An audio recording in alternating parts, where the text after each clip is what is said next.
Oh, why? Let's ride! What are you doing?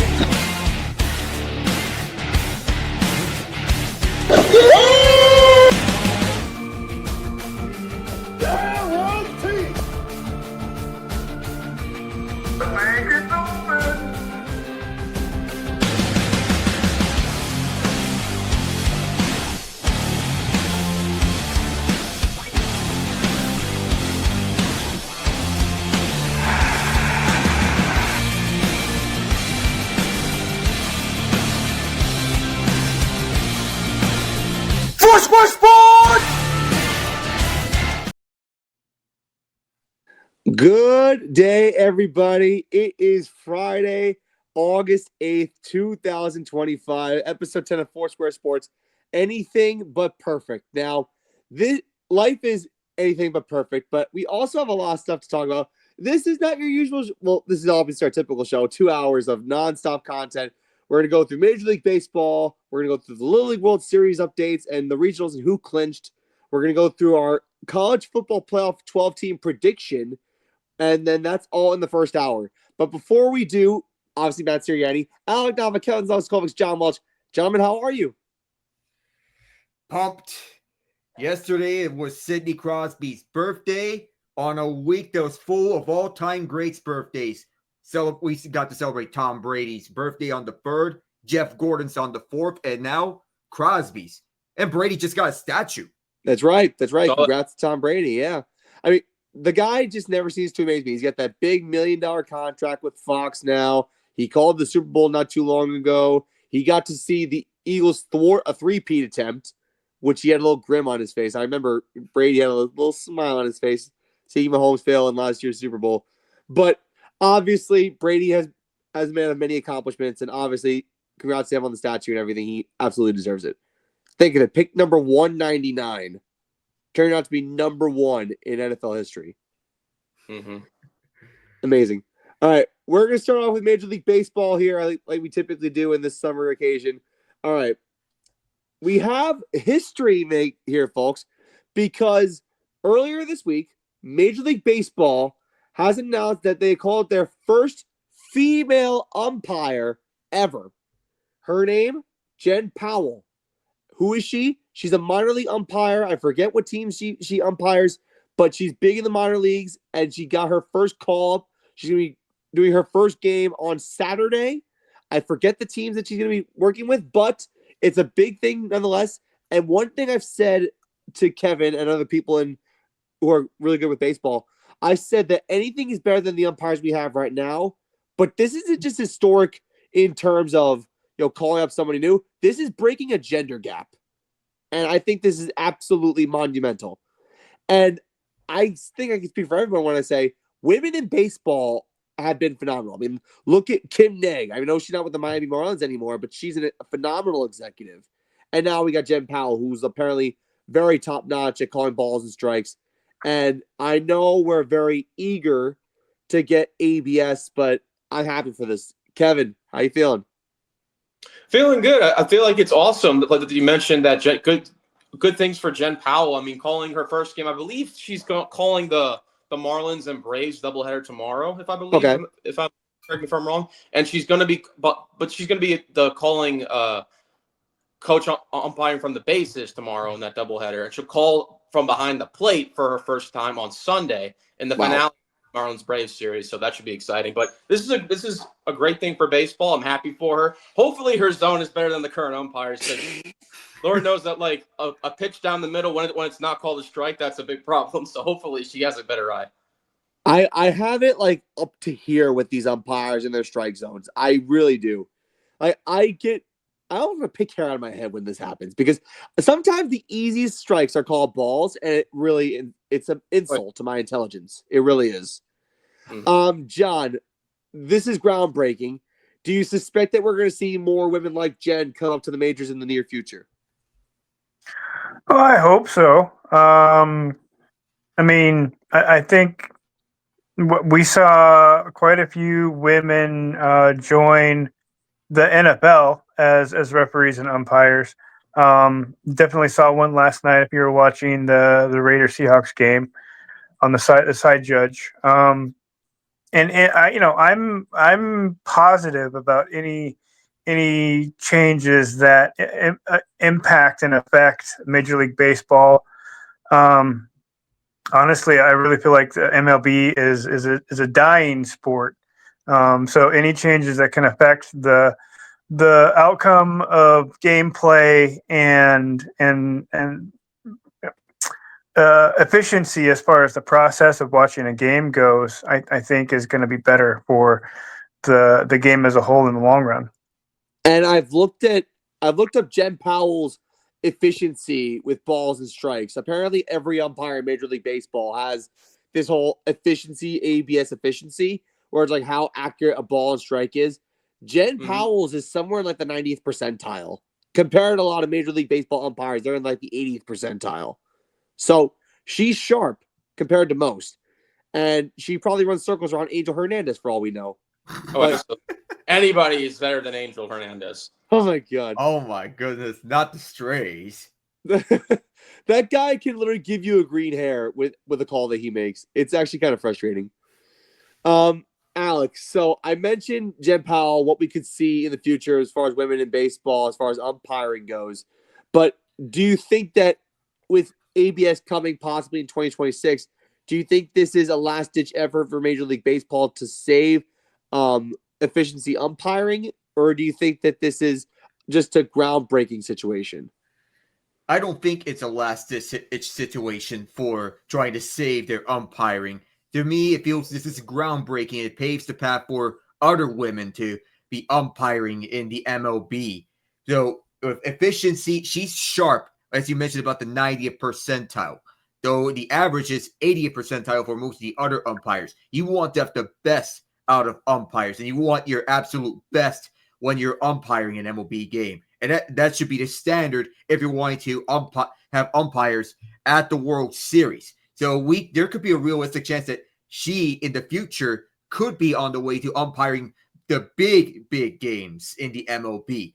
Now, I want to note from 18 years ago, there once was a female umpire by the name of Ria Cortesio. She didn't make the major leagues, but Powell considers her as a mentor for umpiring. Cortesio was the first female umpire in organized baseball in a while, and she calls some minor league games and umpired a Cubs spring training game at Ho-Ho-Cam Park. So congratulations to Jen Powell for getting her first MLB call-up, and kudos to the MLB for making this happen. I think it was a long time coming. I genuinely think it was. Sometimes good things come to those who wait. And I think this is exactly what's coming. The fans wanted this to happen for such a long time, and now here we are. All right, so I had to get that little groundbreaking thing out of the way. Now I got to get to the typical topic of discussion. Now, I love to talk in Major League Baseball, and that's those in the Bronx Bombers, or the Bronx Bummers, as I like to say. The Yankees are in freefall mode. They got swept by the Miami Marlins last weekend. They had their series with the Texas Rangers. They're now playing the Astros, and they're down, I think, 2-0 because Jose Altuve just loves to kill the Yankees these days. And the series against the Rangers, if they hadn't won the last game of that series, they would have been toasted. They probably would have been out of wild card position because as the time of this recording, the Yankees have the last wild card spot in the American League. Think of it. They had the best record in baseball on June 12th. And now, almost 2 months later, they're free falling. Not the song Free Falling, although we could play that as we're talking about this. I really could. But it's crazy. Like, they bring Aaron Judge back and nothing happens. It's the same result. And even Aaron's fading a little bit. And David Bednar, if it weren't for that 5-out save on Wednesday, oh my God, we'd be having a different conversation. That upsets me. That upsets me hearing about Bednar's struggles with the Yankees in the bullpen. And the bullpen struggles are not just limited to him, because Brian Cashman has the deadline of his career. Yep. And the bullpen woes have not been solved one bit. How does that even happen? And you want to know what's even more despicable? We got Jake Bird from the deadline, sent him down. Not too long after we got him. That's just bad. But like all honesty, like Alex said, Jake Bird, along with the Yankee relievers that we got, like Duvall hasn't been fantastic. Bednar got the 5-out save, but other than that, he's been eh. So all I know is I will never trust Devin Williams to close a game ever again. Man. Like one thing that Kevin and I told our good friend Lily Schumacher, you getting rid of Devin Williams was the best thing the Brewers could do. Yeah, definitely. Man, is it just me, or is Williams' confidence shot after he gave up that home run to Pete Alonso? I think Pete Alonso got in his head. I really think he did. Two things on Devin Williams real quick. Okay. One, I don't think his mind is in it to play in New York. I don't think he has the right mindset for whatever reason. Because if you look at like I saw his Twitter or Instagram page, he still has the Brewers as his banner. What? And his profile pic is him in the Yankees uniform. Look at Bednar's, what his is. All Yankees. Difference between wanting to be excited to come and be a Yankee, or the difference of living in the past and just your mind's not in it for whatever reason. You saw like that Bednar post game presser after he got that 5-out save. You saw how pumped he was and like how glad he'd be here. Like that's what we need. Like out of a closer or just any player. That's the type of mentality you have to have. And two, I'm obviously I'm joking about this, but I would be surprised if Devin Williams was gambling or something, like Emmanuel Clase or Luis Ortiz. Because no way, or maybe Aaron Boone's gambling, because there's no way that you are putting in a guy who cost you a game a day before and put him in the next day instead of getting the guys up. You had two guys ready in the bullpen, ready to go. Yeah. You have Bednar and Doval ready to go in a scoreless tie in an 8th inning where the defense was perfect for a first time in a long time. And then put Devin Williams in, and he gives up the 2-run single to Rowdy Tellez, a lefty, by the way. And we also had 2 lefties available, Tim Hill and Brent Hedrick. Yet you choose to go to Williams for whatever reason the second game. You knew what was going to happen. Like, what? I don't understand Boone's mentality or whatever. Like, I still want him gone. I still want Williams. You're right, Matt. He should not be seeing the 9th inning ever again. He should either be a middle inning reliever, low leverage. The only way he should see the 9th inning ever again is if we have like a 5-run lead, at least. There's no be closing a game ever again. I think Bednar is now going to be the new closer going forward, and he should be, because I think it should be Bednar and Weaver like alternating days. So that way one doesn't get in for like consecutive days. That's how you should roll it. You should be having Doval or who else is it? Or like Cruz when it comes back as like the setup man, or something like that. Make Bednar and Weaver the closers. It's not hard to navigate a bullpen, but apparently for Aaron Boone, it's the hardest thing on the planet. And that's why it's pissing Yankee fans like us off that he continues to mismanage it. And I told you, Matt, that the deadline that Cashman has will not matter if Boone doesn't manage it correctly. Yeah. And this is what you're seeing out of it. Now, obviously, it's going to take some time for all those guys to have their correct chemistry. Bird, it sucks that he was like the scapegoat for everything, but the true culprit in this bullpen has been Devin Williams all season long. Yes. Big Bird only pitched 2 games. It gives up a grand slam and a home run, and he gets sent down because he has options. I get that. Let him figure. I like what they did by sending him down. Let him figure out his stuff in the minor leagues, then bring him back up if a guy gets hurt. That's fine. I feel like they should be doing that with Anthony Volpe and Austin Wells and JC Escara instead, because you sent him down for whatever reason, and Wells has been hitting the ball good.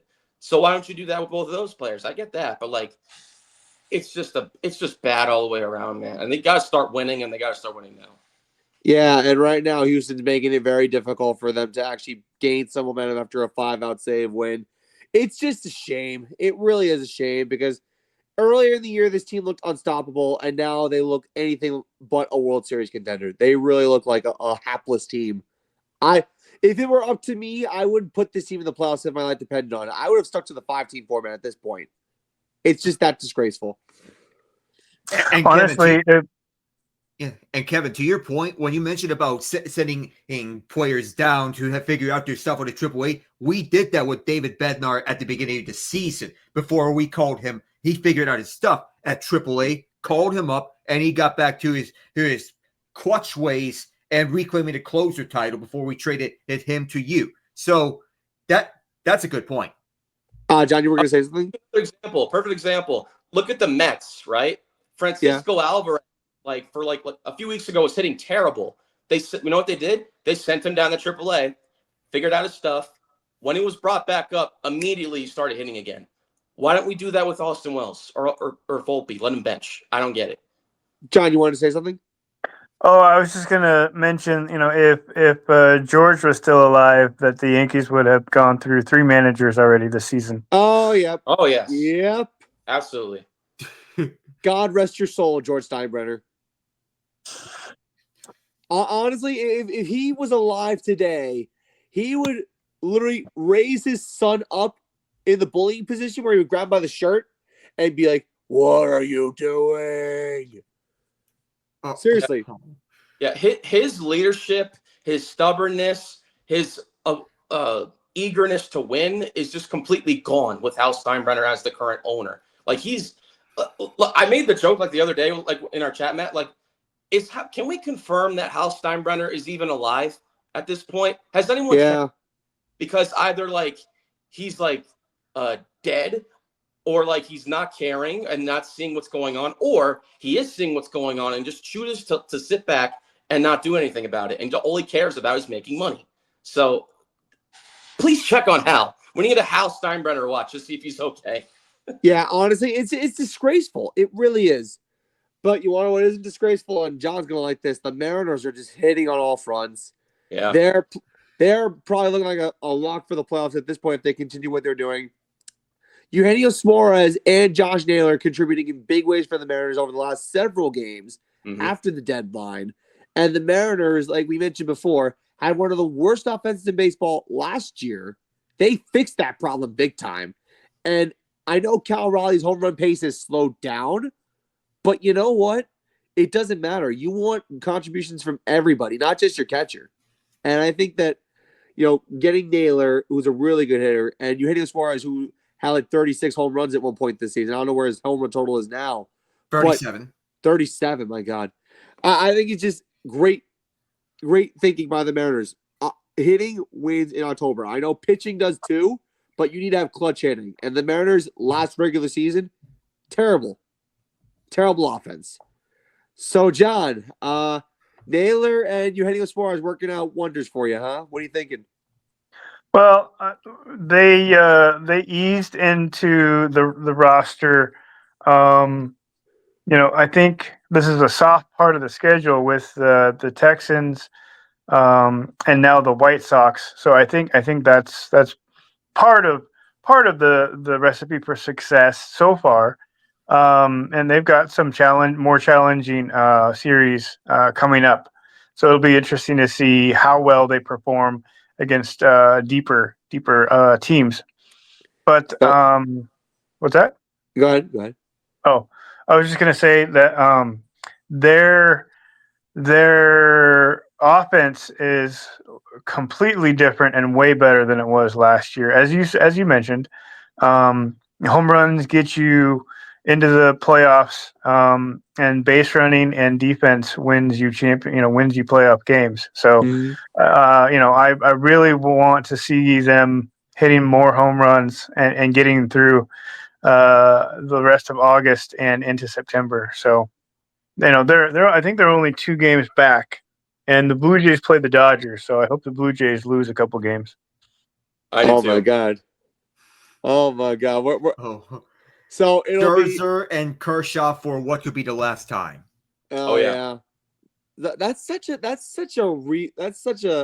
hit me feeling. That hits me pretty much because think of it, Clayton Kershaw and Max Scherzer are 2 of the best of their craft in this generation, and possibly the last time. That's something that really got me pretty good when you said that. Wow. They used to be on the same team. They did. Yeah, on the Dodgers. And, yeah, and Scherzer used to be on the same team as Verlander in Detroit. That's right. My God, time just hits you, doesn't it?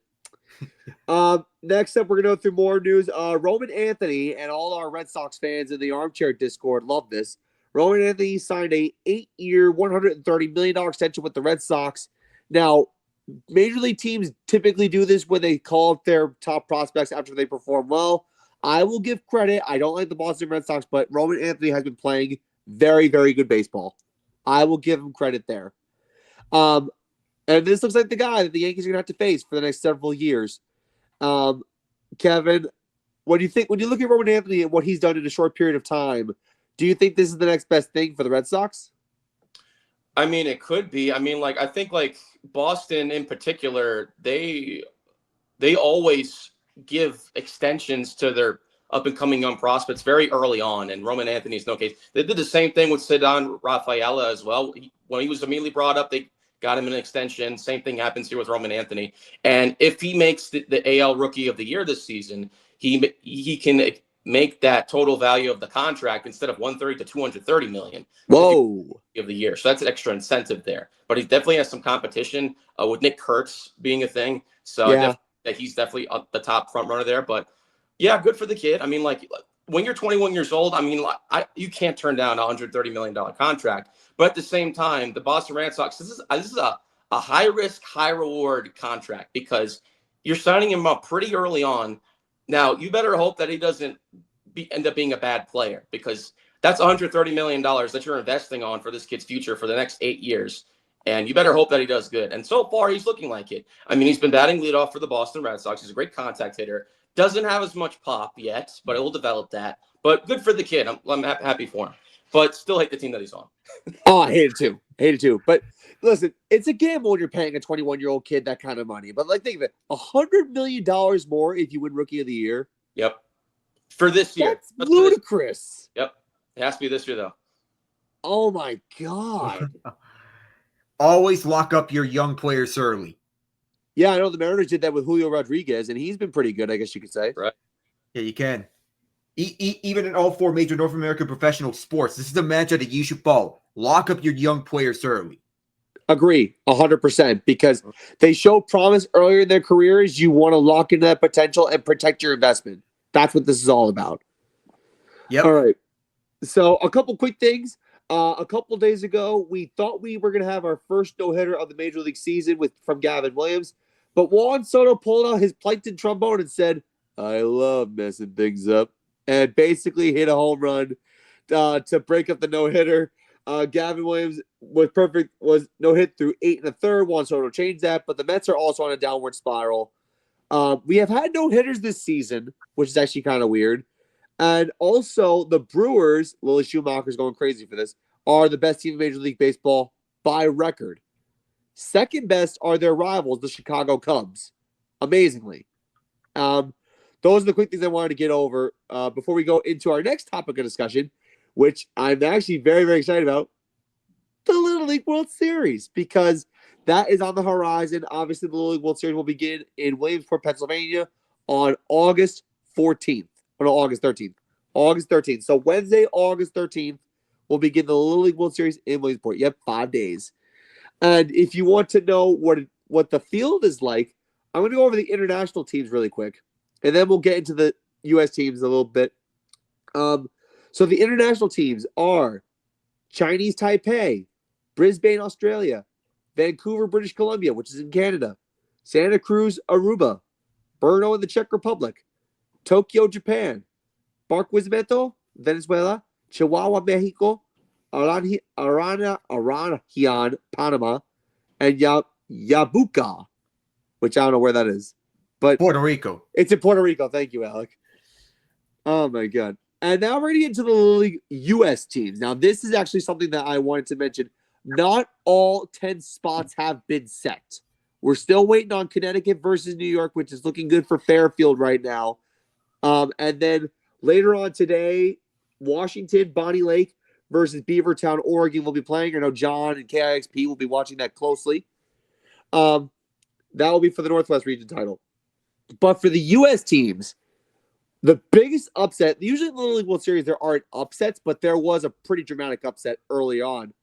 And that was Irmo, South Carolina of the Southeast Regional, knocking off the defending Little League champion, Lake Mary, Florida, in the championship. Now, why was this considered an upset? Because in the semifinal, in the winner's bracket, before the championship in the Southeast region, Florida hammered South Carolina 14-0. And then South Carolina barely came out of the loser's bracket to get the rematch with Florida. They were down 4-0 in the sixth inning, which for those of you who don't watch Little League Baseball, the sixth inning is basically the ninth inning for major leaguers. They were down 4-0. Then they chipped it to 4-2. And then with the bases loaded, a bases clearing walk-off double for South Carolina, and they upset the champions. Wow. Yeah. Mm-hmm. Pretty incredible. And South Carolina doesn't get a lot of media coverage from their Little League teams anyway. So good for South Carolina. Kevin was the one who mentioned this. Kevin, this is no slouch.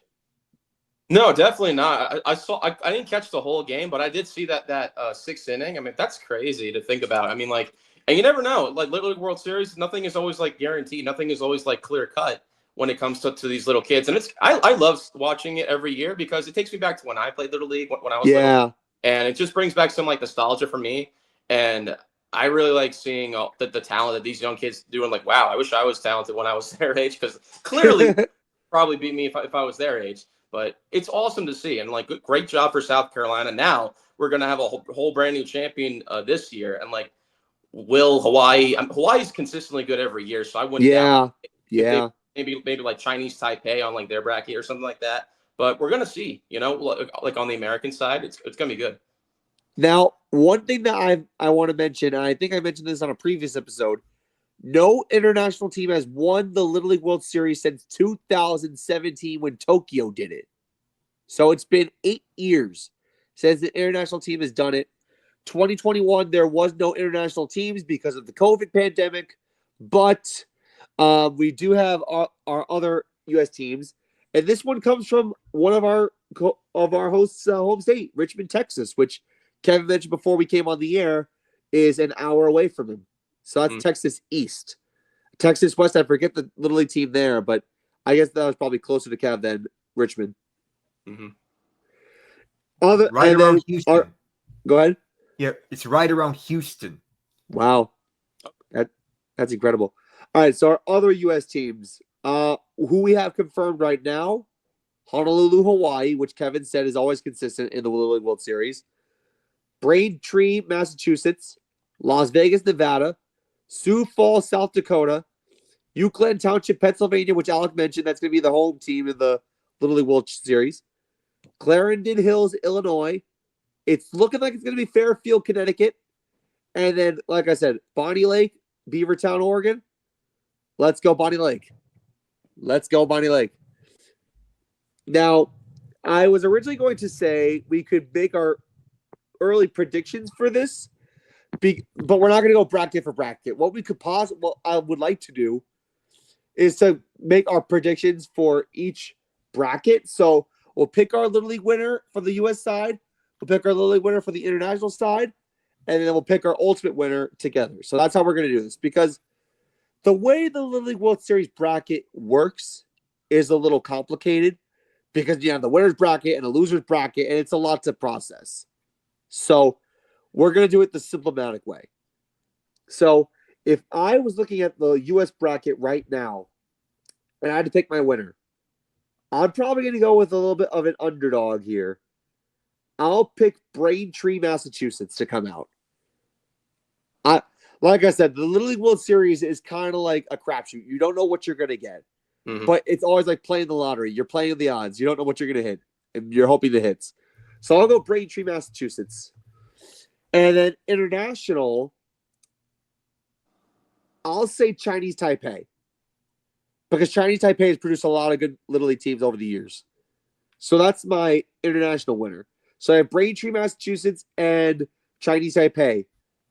Kevin, who's your U.S. winner? Give me Hawaii for U.S. because they've been consistently good every single year. So U.S., I have Hawaii. International, I'm right there with you, Matt. I like Chinese Taipei as well. So I want to see Chinese Taipei against Japan. I think that'd be great on that side of the bracket. That'd be great. That'd be the Asian continent, pretty much, almost. Oh, yeah. John, what do you believe? I would probably have to agree with Kevin. Although I think my dark horse is going to be Puerto Rico, but I like Hawaii a lot. And I like China and Tokyo head to head to come out of that side. I like that. Alec. I'm going to go with Richmond, Texas, coming out of the U.S. bracket. And for the international bracket, I'm going with Tokyo. Tokyo, Japan. Interesting. Now, in that scenario that I have with Braintree, Massachusetts, and Chinese Taipei, the streak ends. I have Chinese Taipei winning the whole thing. Kev?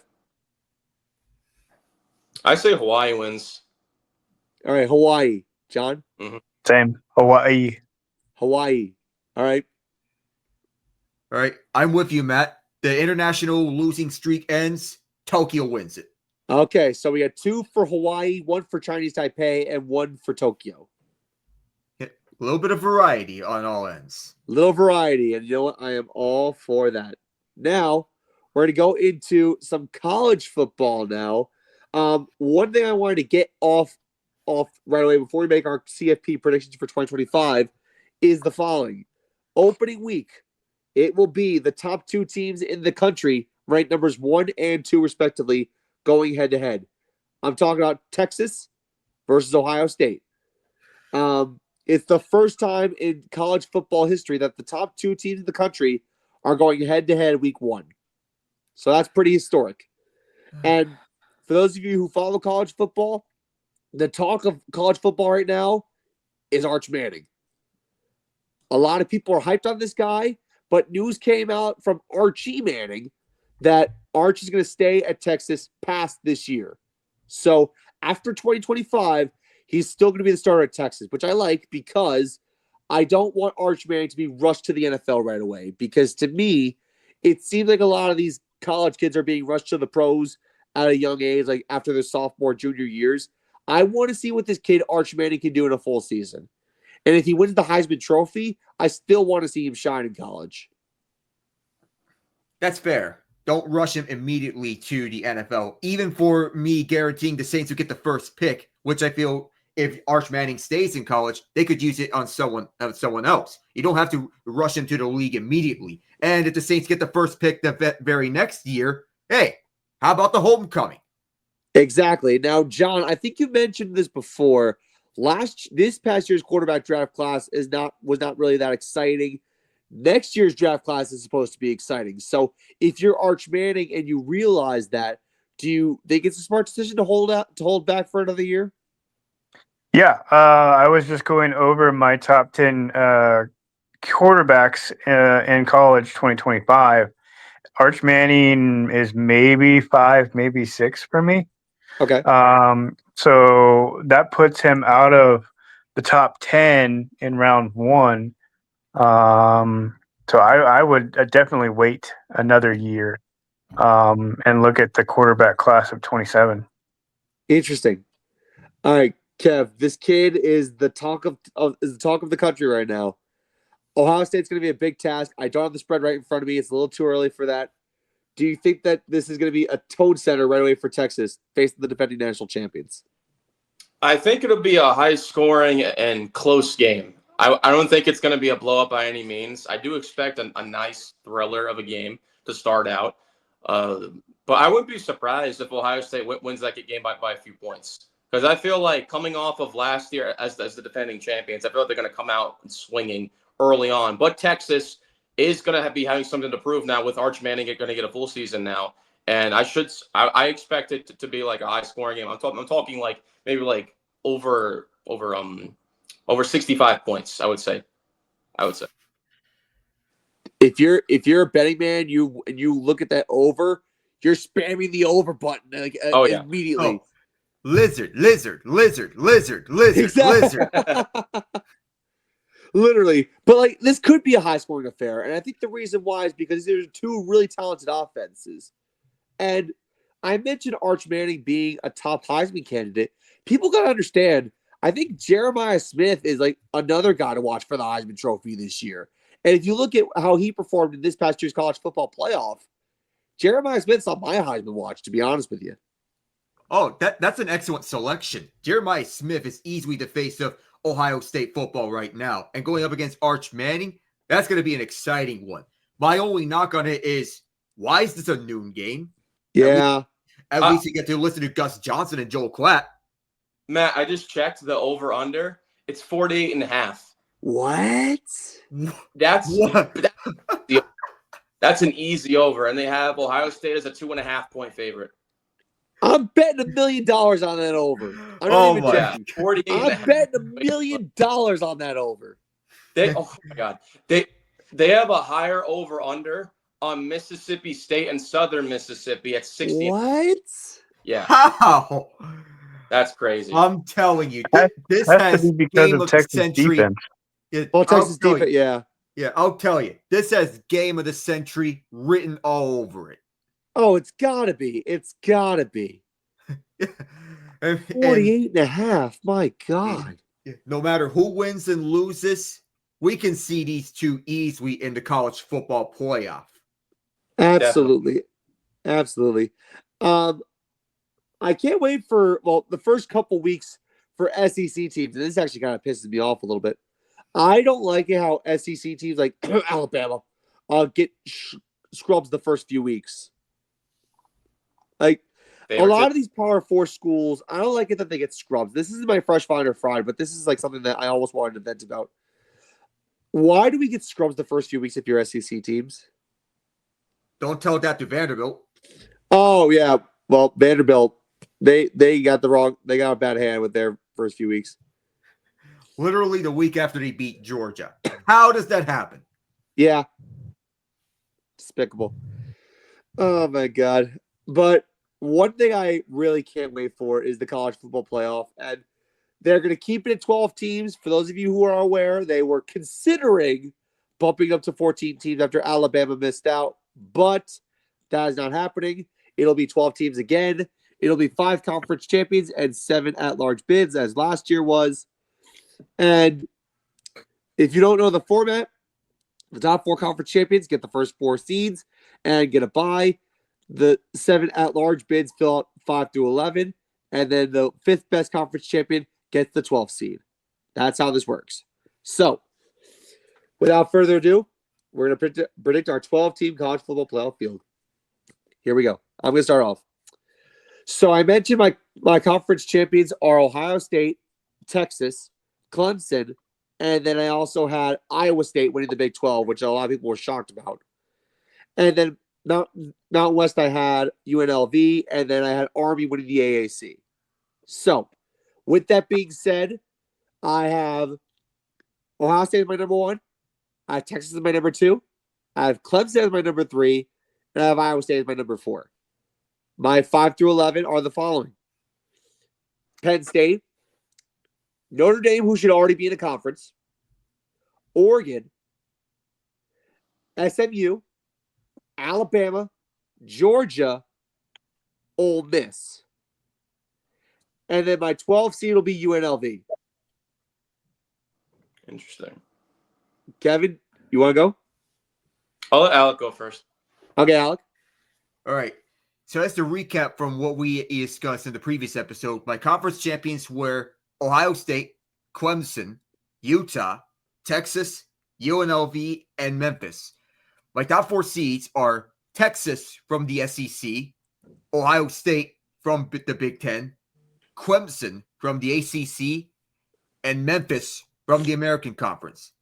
The at-large bids from 5 to 11 are going to be Georgia at number 5, Notre Dame at 6, Penn State at 7, Oregon at 8, LSU at 9, Alabama at 10, and Miami at 11. The 12th seed, which belongs to the 5th best conference champion, will belong to UNLV. So you're telling me that which conference champion misses out? So the Big 12 conference champion, Utah, misses out. Wow. That's massive. All right, Kevin. All right, so I had Texas, Ohio State, Alabama, and I think BYU as my conference champions. So Okay. after that, I like Ole Miss as well. SMU, Tennessee, Mm-hmm. Indiana, Okay. 8. 1, 2, 3, 4, 5, 6. I know. No, that's 7. Okay, 7. Okay, so that's 7. Who else? Let's see. I think Iowa State could get in, so that's 8. Okay. 9 LSU. I like them. Okay. Penn State, I think, gets into. Georgia and Notre Dame. Interesting. Interesting. Okay. John. Well, I like a lot of what you guys have already said. I think Boise State misses it this year without Ashton Genty. Okay. I like a lot of the teams to come back that went last year. I think we're all split on the Big 12. I have K-State winning. Um, so my top 12, I've got Ohio State as number 1, Okay. Texas as number 2. I like Georgia as number 3. Nice. I like Penn State as number 4. Bama number 5. I like Oregon as number 6. And then I go down to the ACC. Clemson number 7. I think SMU is number 8. I like Kansas State as number 9. Miami's 10. And then go back to you got to have Bama in there as 11. Boise State misses, and that leaves room for probably Texas Tech or Miami. Interesting. Yeah. I like that. It's a very tough one because the thing with the college football playoff is like there's so many ways to get in, like so many at-large bids now. I honestly like the new 12-team format because it gives more opportunity for teams to win and more marketing. And who doesn't love to make money off of marketing? So it all works out. Now, one debate I wanted to have, and this wasn't on the agenda, but I wanted to have it anyway. I mentioned Notre Dame. Why can't they just join a conference already? What are you doing? I mean, they're technically aligned with the Big Ten, and they played the Big Ten in their hockey matches. Yeah, but in basketball, they're in the ACC. In baseball, they're in the ACC. But it's still, to me, it makes more sense joining the Big Ten, if anything, for Notre Dame. That's tough because the Big Ten already has 18 teams already. To me, if you're Notre Dame, I feel like the ACC would be a good home for them, especially because during the COVID season, they did join the ACC for that 1 year and they did really well. I will say that I think the reason why they're sticking to being an independent is because of the pride of being independent. Being a long-standing college program that doesn't have a football conference, but at the same time, you're not making a lot of money. You have to grind to get in the playoff every year, and I guess for fans, it's kind of dashing to see them lose to superior teams from superior conferences. John, would you agree with that? I definitely agree with the statement as a whole. I like the basketball on the ACC side. I think they have more of a tradition with their football team on the West Coast with the resurrection of the Pac-12. They have a storied history of playing in the Rose Bowl every year, and I think that tradition and that should be carried on. And it would be a feather in the cap for the Pac-12 if Notre Dame came over and was part of that conference. and they could easily win it with the teams that are over there. But I think Notre Dame's just Notre Dame. I mean, they don't have to. If they're forced to, they will. But I don't. There's no reason for them to, which is really frustrating for the rest of us. It really is. It really is. And one thing that you mentioned about the Pac-12, they do have a luxury history with the Pac-12 because their iconic rivalry against USC over the years is one of the reasons. They even have USC on their schedule every year, or most of the time. So I think it just makes sense if they do join the Pac-12. It's just going to be really hard because geographically it doesn't make sense. But then again, nothing in college football geographically makes sense anyway. So I don't see why not. Kevin, what's your stance on? Go ahead. The Huskies and the Ducks are in the Big Ten, and that doesn't make sense geographically either. Oh, nothing makes sense. And Kevin, where do you stand? Yeah, ahead, and they played at the last ever Pac-12 championship. They did. They did. Kevin, what's your stance on Notre Dame? Yeah, I kind of have the same sentiments as John does. I think it is confusing, especially when you consider the fact with the ACC stuff in like basketball. But I think it could be interesting if they join the Pac-12 in some sort of capacity. But like John said, it's Notre Dame. Like they're going to do what they're going to do regardless of what conference they're going to be in. So I still expect them, regardless of how confusing their conference situation may be, they're definitely going to be in it. It's confusing. It's just really, really confusing because I understand like how the history of it all, but again, like why are we even doing this when really in all fact like Notre Dame is prestigious, and I understand that. But that conversation, Matt, will be picked up as soon as they get locked out of the playoffs because they're not a conference champion. Yeah. Oh yeah. And that hasn't happened. That's happened at least once or twice. And that's the thing. Like, my uncle went to Notre Dame. His college roommate was Jerome Bettis. And he even told me, my uncle, that Notre Dame should be in a conference because, like I said, better chance of getting in the playoff, better chance of, getting more endorsement deals, better chance of splitting,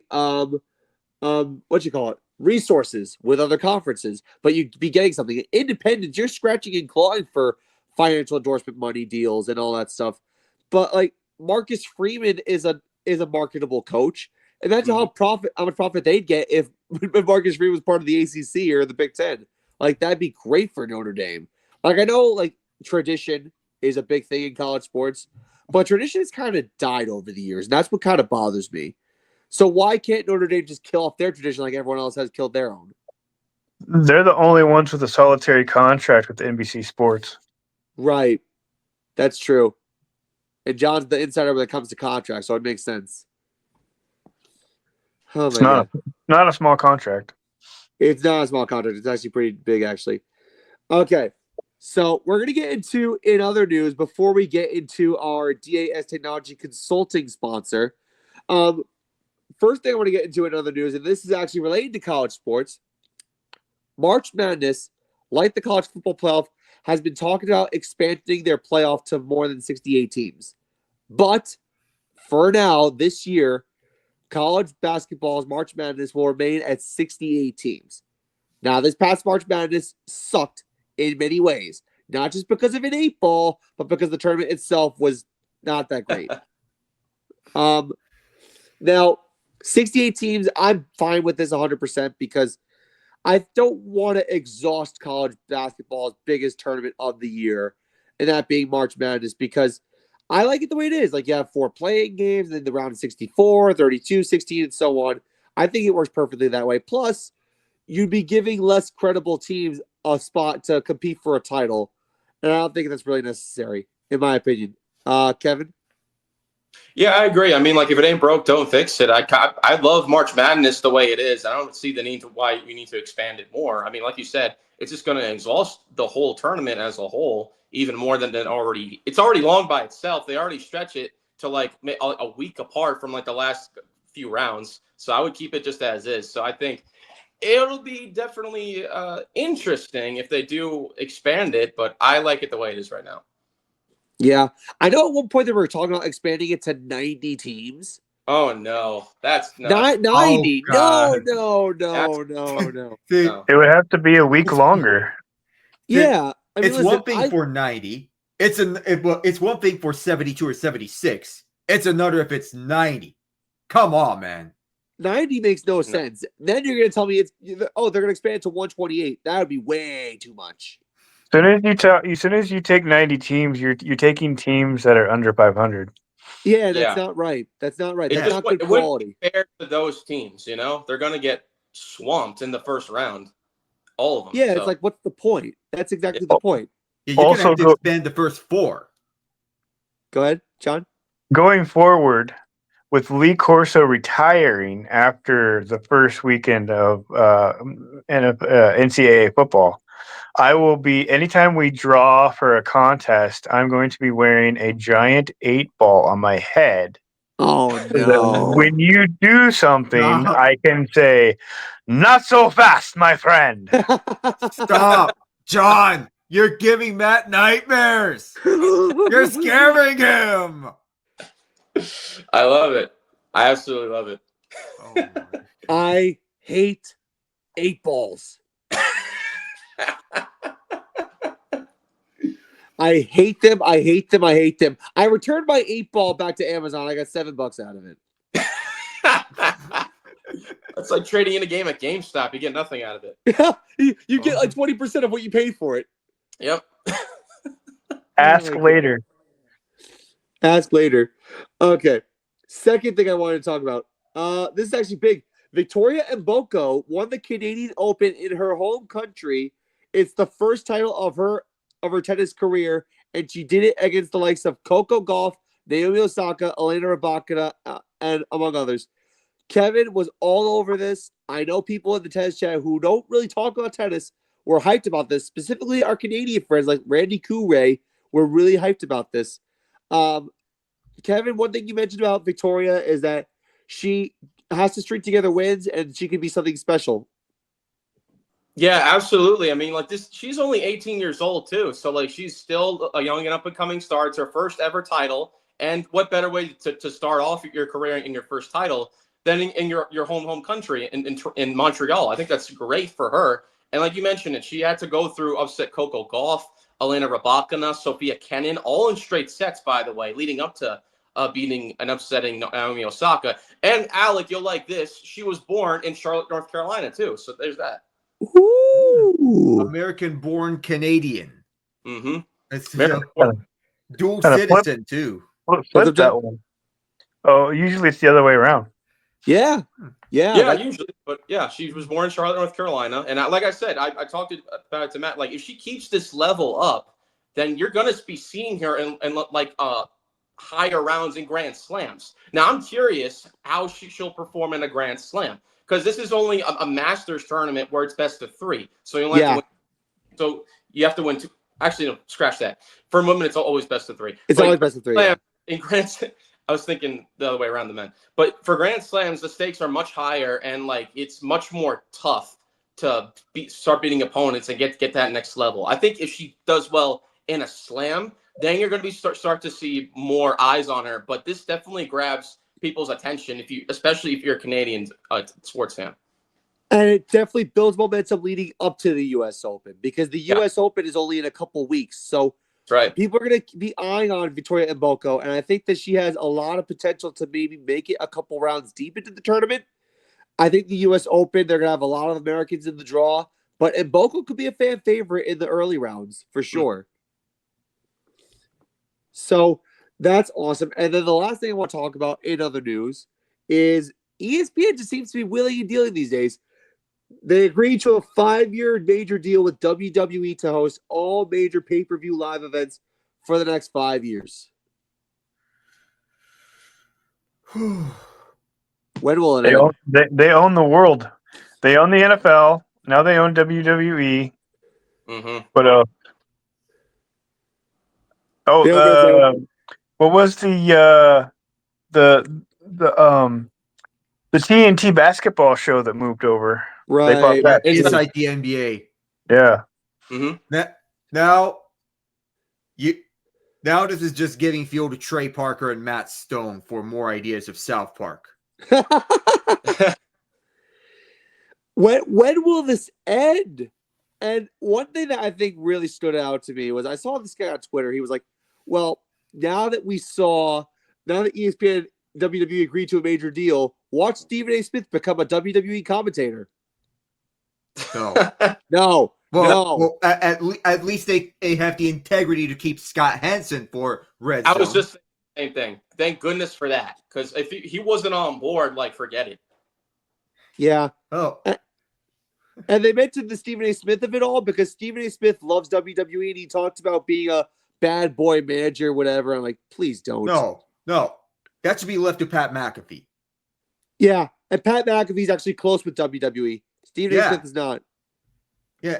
If Stephen A. Smith becomes a WWE commentator, I'm going to take a folding chair to his head. We're talking WWE. You're about to go the WWE route, aren't you, John? Oh, by the way, quick little thing about WWE really quick. SummerSlam was actually held in my home area in MetLife Stadium in East Rutherford, New Jersey. It was John Cena's last SummerSlam. And one of the matches featured Jelly Roll. Oh, Jelly Roll? Yep.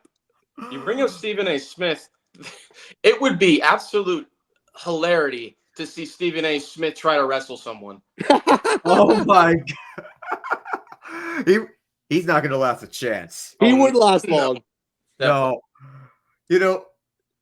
I'll give him 30 seconds. I'll give him 30 seconds. Yeah. On a quicker note, in other news, congratulations, Matthew Tkachuk, for being named the cover athlete of NHL 26. Yep. Congratulations, Matthew.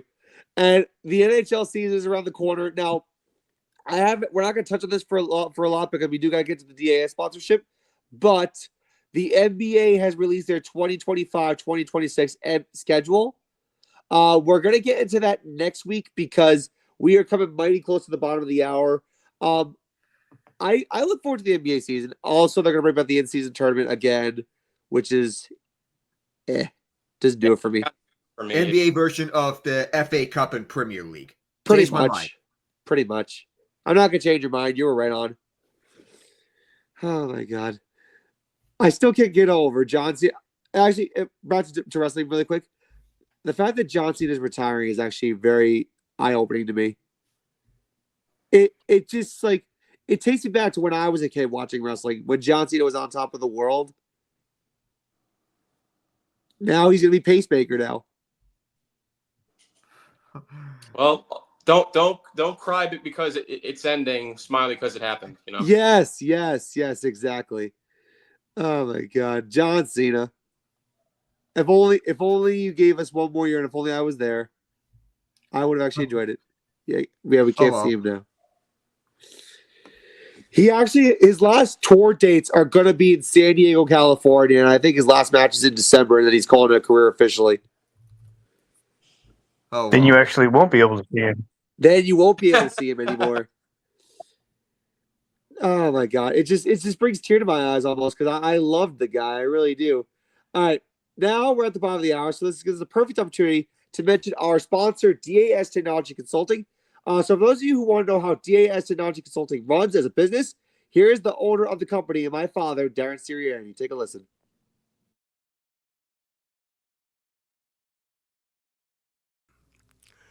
Our approach at DAS Technology is simple. At DAS Technology, we offer a very unique approach by providing our clients a single point of contact for all their mission-critical data center demands.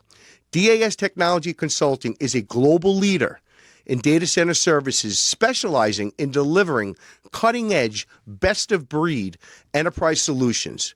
With a focus on innovation and reliability, DAS provides worldwide storage, server, and networking solutions that are tailored to meet the evolving demands of the modern data-driven world. And once again, I can't thank my father enough for allowing to sponsor Foursquare Sports. It's been a blessing in disguise. And with that, we're taking you to hour number 2 of this show. Again, Matt Sirianni, Kevin Zelas-Kovacs, Alec Nava, John Mulch here. Hour number 2. Now, as far as quickly getting back to sponsor really quick, I did get a message about potentially a second sponsor, I'm going to talk to the guys after the show, and then we'll keep you posted on a second sponsor or somewhere along those lines. But for hour number 2, we have a lot of NFL stuff to get into because the NFL season is less than 1 month away. Yep, I can't wait for this. And we're going to start off with what we're looking out for this preseason. Now, when it comes to the preseason, the games are already in. A couple games have already been played. We had the Raiders and Seahawks play into a tie, 23-23 yesterday. There are a couple more games going on today. Shador Sanders is actually starting the Browns game, and he actually threw his for a 5th-round draft pick, who had like probably no chance of actually starting.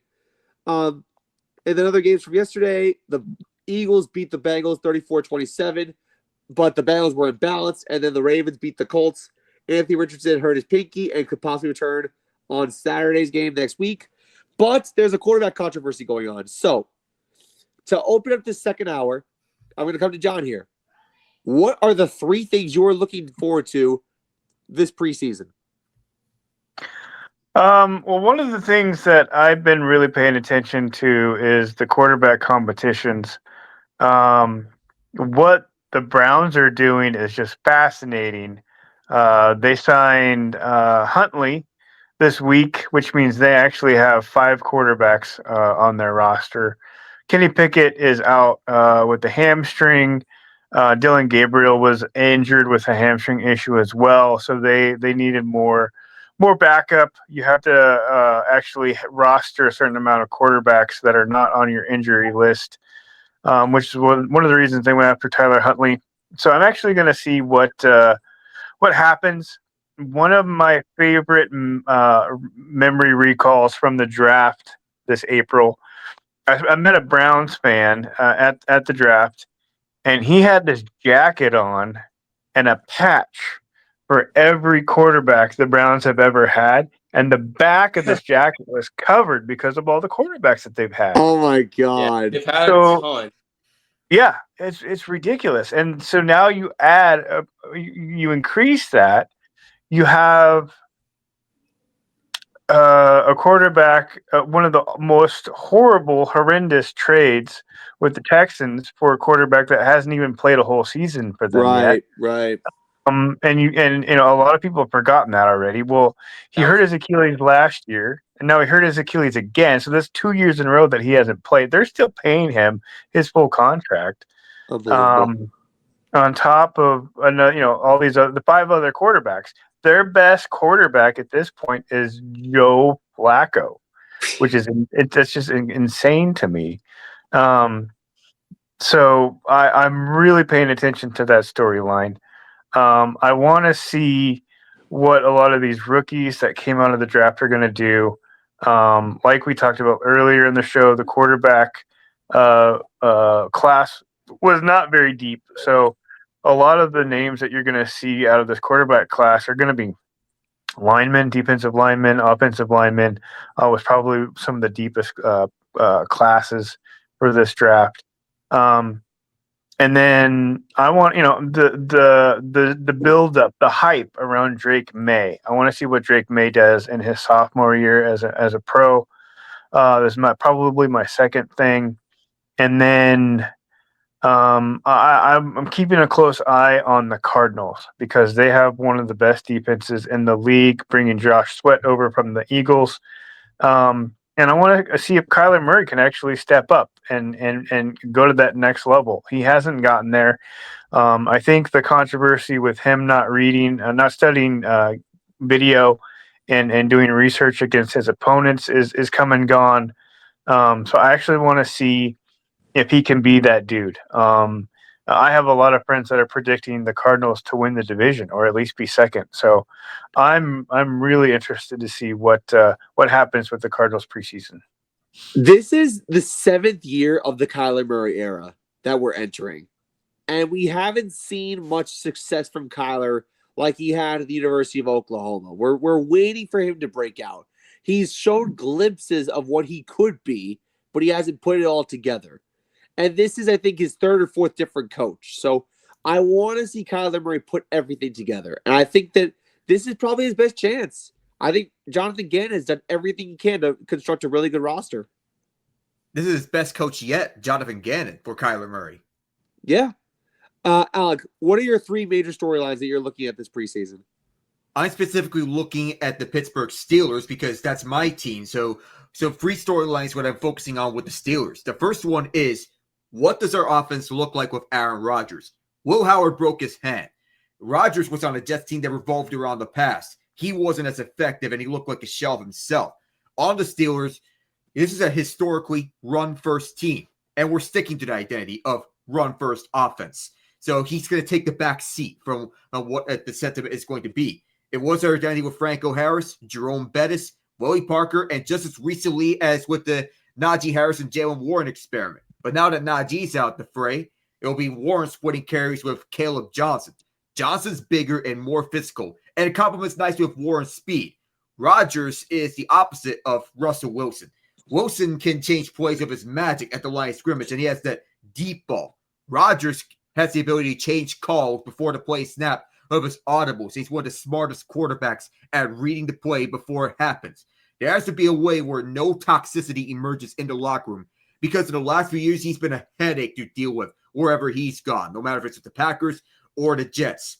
Secondly, where does Jalen Ramsey fit on the defense? Now, the outside corners seem to be set with Darius Slay and Joey Porter Jr. So where does this leave Ramsey? Typically, you need to have a minimum of 4 safeties on the roster because we trade away Minkah Fitzpatrick to get Ramsey. So the free locks are likely going to be Deshaun Elliott, Juan Thornhill as their starting safety tandem, and Miles Kilbrew for the special teams, which leaves the 4th safety position likely going to Chuck Clark. Our corner room is basically already set. The bigger question is he going to stay at corner and balance between the outside and inside, or if he's going to be asked to play some reps at safety? If he does play in a slot, what does this mean for Beanie Bishop? Because Bishop had 4 picks last year in the fumble recovery, but he was inconsistent down the stretch as a rookie year. Maybe this could mean that Bishop was someone to look to as a mentor to look at if he were to develop as a slot corner. And if Ramsey plays a slot, Bishop could have someone to look to, as I said, as a mentor. And the third one is, who's going to be our wide receiver 2? We traded for DK Metcalf, but George Pickens was not happy. He got his wish of getting traded away. And there's a valid argument saying that Metcalf was not brought in to help Pickens, but rather to replace him. It's clear cut that he's our wide receiver 1. We need to stay consistent, though. But there's not really a clear wide receiver 2. As of now, it's listed that Calvin Austin is our wide receiver 2. He's more of a slot receiver, and I'm wondering who's going to step up as our wide receiver 2. Now, Austin is likely going to line up on the slot. So who's going to line up on the outside opposite DK? Could it be Robert Woods, who has had an up and down career as over the last few seasons, but he was reliable with the Rams in his time with Sean McVay, but that was the last decade. We're not getting the Robert Woods of old. We're getting someone who can do just enough. But sometimes, as you want to see who your wide receiver 2 is. But with the Steelers' offensive scheme being old school, it feels like we're going to see more 2 tight end sets. So we're going to see both Pat Freiermuth and Jonnu Smith on the field at the same time. Interesting. I think that the reason why the Steelers are so fascinating is because of the Aaron Rodgers of it all. But one thing that you mentioned is that you mentioned Russell Wilson can extend plays with his legs. Aaron Rodgers has a reputation of playing street ball, which is something that a lot of people are aware of, like how he can create a play, not with his legs, but with his mind. He has one of the highest IQs, probably because he went to Cal, in the NFL. He has one of the highest IQs of all QBs in the NFL. And I think that the Pittsburgh Steelers, they have a lot to look forward to. I like their roster from top to bottom. It looks better than most Mike Tomlin-led teams. So I think maybe they have a chance to get a 6th seed in the AFC, like I mentioned before on a previous episode. But to me, the Steelers, my biggest concern for them is, can they actually perform in the playoffs? Because if you looked at their last 3 postseason contests, they haven't performed up to expectations. Yeah. I feel a wild card spot is going to be our ceiling because the Ravens look stacked from top to bottom, and there's no chance we're catching up to them. For us, wild card is our ceiling. And you have to perform in the wild card. Yeah. If we face the Texans in the wild card, I think I can give our team a chance. I think so too. Now, before I go to Kevin, I want to get to my storyline. So, my number one storyline is in Indianapolis, Indiana. Anthony Richardson hurt his pinky, and Daniel Jones, of all people, is in the wings waiting to take the starting job away from him.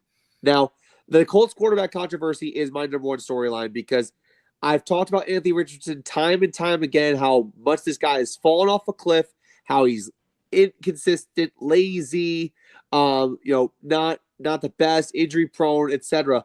But now Daniel Jones, I mentioned this, Kev, this could be the resurrection story of the season. And I hate to say it as a Giants fan, but Daniel Jones has earned an opportunity like this. I think Shane Steichen is looking at what he has in Daniel Jones is like, you know what? We have a guy who can run like a gazelle at QB. He's a big guy. He can run an offense when coached well. And I think that maybe he's more committed to being a starter and a leader than Anthony Richardson is. And you know what? It's not too far-fetched to say that. So unless Anthony Richardson gets healthy and gets his act together, I think the Colts quarterback story is interesting.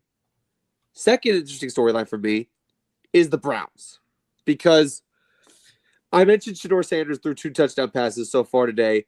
I'm very, very interested to see who takes that starting role. If it is Joe Flacco, that would be amazing because this quarterback room is loaded, and they don't even have Deshaun Watson, who they're paying $230 million to. So it's like, who can start? But Shedeur Sanders, like Kevin once mentioned, is getting reps with like the 4th team guys and is apparently doing well. So, I mean, that's good, and he's looking good today. But you never like you don't know like what you're gonna say or what you're gonna say to minimize his performance in training camp and today. So you don't know how it's gonna fare. But if it is Joe Flacco or if it is Tyler Huntley, which I think would be a terrible move if they make him the starter, I want to see Shedeur Sanders earn his stripes because this is the guy whose attitude and ego and stuff that's not his fault and the speeding ticket that he got not too long ago hurt him. Hurt his stock, hurt his reputation. So now I want to see him earn it back. And then my third storyline is the Giants because I want to see how Russell Wilson does in regular season. He's going to be the week 1 starter. But to me, I want to see how Jackson Dart looks in preseason. Because I've seen footage of this guy throwing a football to a guy on a jet ski and the guy almost catches it and he falls in the water. Like, I thought that was awesome. And I think that just shows you the potential that Jackson Dart has to offer to Giant fans. At that same token, I want to see what we have at other positions. Like maybe we might see Tyrone Tracy and Cam Scadaboo battle for the starting running back job. Now, Scadaboo's a little bit banged up, but I want to see what Scadaboo can bring to the table. I know what he did at Arizona State, and I want to see him bring it to the table here.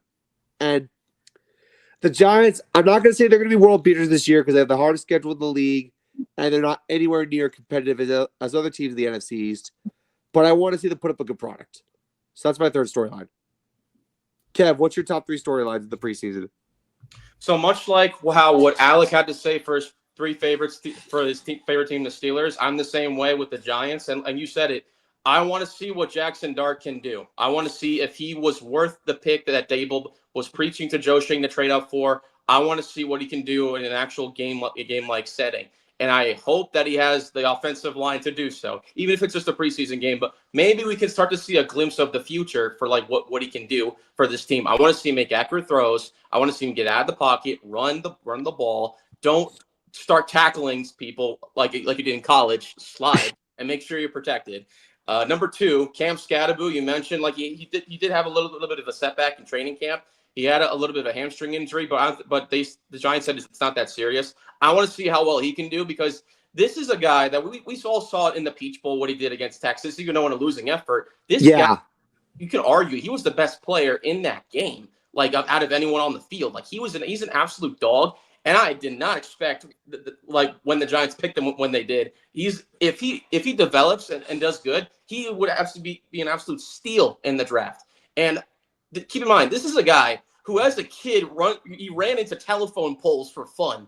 This guy is tough as nails, and he has the grit, the tenacity, the relentlessness that this Giants team has been missing for years. I mean, think of the other like big bully like running backs that we've had over the years. Brandon Jacobs, like to name one of them. He was big, tall, fearsome, and he can plow over any defensive line. Now, even though Scadaboo is definitely shorter in stature, he has the firepower and the toughness to back it up if you allow him to. So I want to see what Scadaboo can do. I want to see that combo of Tracy and Scadaboo now that our running back room is much better. I don't like the fact that Devin Singletary is still like going to be incorporated. Obviously, like I don't know where he's going to land, if he's going to be like a backup running back or like the third string. I want to see Tracy and Scattered with that 1-2 punch, kind of like how with the Lions that they have Jahmyr Gibbs and David Montgomery as their 1-2. Right. The Giants have that, which is Tracy and Scattered. So that's my number 2. Number 3, Abdul Carter. This is the guy that we picked with our 3rd overall pick. Now we had the chance to get the 1st overall pick, but we ended up beating the Colts with Drew Lock, and that didn't happen. What did we get instead? We got an absolute defensive stud in Abdul Carter, arguably the best defensive player in this past draft. Now, I want to see if he can, remain healthy, because health is a big factor, especially with a guy who has that much skill.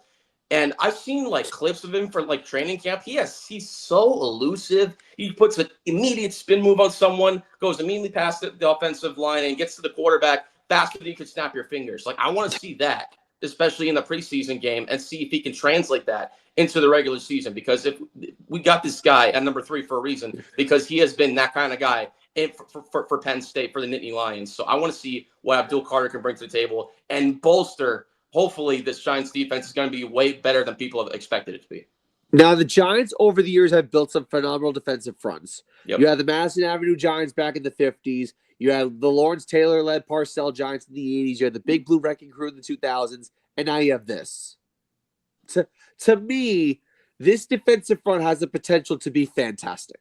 Yep. And I think Abdul Carter and Quan Alexander and, Dexter Lawrence and Kayvon Thibodeau and Brian Burns. I mean, come on now. I mean, this defensive front should be mauling offensive lines.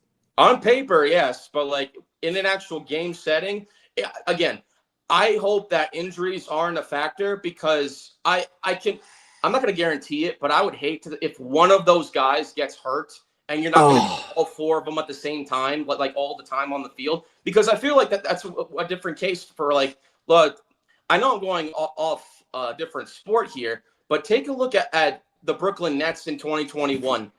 Remember when they had Harden, Kyrie, and KD? Half the time you couldn't see them on the court together because of injuries. So I hope that doesn't happen here with the Giants and they lose one of Thibodeau, Burns, Lawrence, or Carter. Like I want to see this defense be fun, fierce, and really get after the quarterback. I just hope that doesn't become a factor. Health has to be a massive thing, John. I become a Giants fan because of you two. And I kind of want to ask you guys. I'll always hate the Yankees, by the way, but the Giants, I'll be a fan of.